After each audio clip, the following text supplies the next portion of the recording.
Voyage de Samuel, l'homme qui a appris à se relever. Il était une fois, dans une petite ville entourée de collines verdoyantes, un jeune homme nommé Samuel. Comme beaucoup, Samuel rêvait de réussir, de voyager, de vivre une vie pleine de sens. Mais la réalité était différente. Chaque jour, il se levait pour aller à un travail qu'il n'aimait pas. Il se plaignait souvent de ses échecs passés.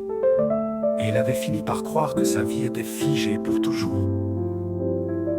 Ce qu'il ignorait encore, c'est que son histoire allait devenir une véritable leçon de transformation. Pas seulement pour lui, mais pour tous ceux qui allaient entendre son récit. Le poids du passé. Samuel avait grandi dans une famille modeste. Son père travaillait dur, sa mère se battait pour nourrir les enfants. Et Samuel, lui, se sentait souvent invisible. À l'école, il n'était pas le plus brillant, et il se comparait sans cesse aux autres. Chaque échec scolaire, chaque critique, devenait une cicatrice dans son esprit. À 25 ans, il avait déjà la certitude que la vie était injuste et qu'il n'était pas fait pour réussir. Leçon. Tant que tu portes le poids du passé, il devient une chaîne qui t'empêche d'avancer. Mais ce poids peut devenir une force si tu apprends à le transformer. La rencontre décisive.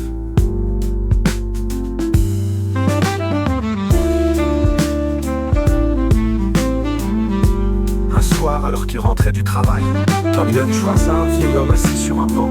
Cet homme lisait un livre et semblait étrangement serein. Par curiosité, Samuel s'arrêta. Bonsoir monsieur, vous semblez bien tranquille. Quel est votre secret? Demanda Samuel. Le vieil homme leva les yeux et répondit: c'est que j'ai appris à perdre pour apprendre à gagner. Et toi, jeune homme, qu'as-tu appris de tes défaites? Samuel resta muet. Il n'avait jamais réfléchi à ses échecs autrement que comme des humiliations. Leçon. Parfois, une simple rencontre peut ouvrir une brèche dans notre manière de voir le monde. Le cahier des rêves. Le vieil homme, qui s'appelait Émilias, tendit un petit carnet à Samuel. Écris-y tout ce que tu veux accomplir parce que tu crois possible. Et ce que ton cœur désire vraiment. Laisse-le tout de côté, Samuel.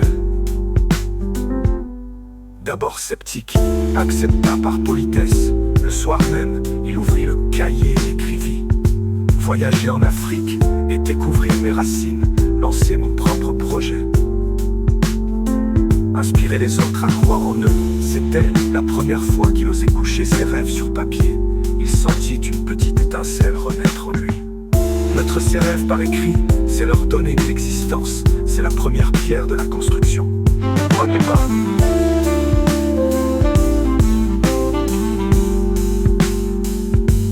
Les jours suivants, Samuel décida de changer une petite habitude, se lever une heure plus tôt pour lire.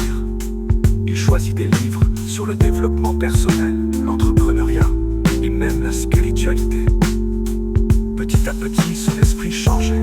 Au lieu de se plaindre, il commença à se poser cette question chaque matin.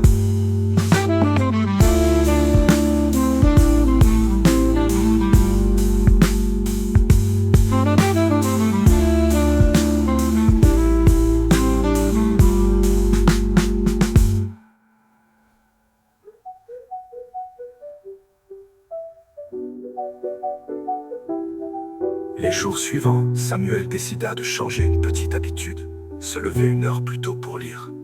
Il choisit des livres sur le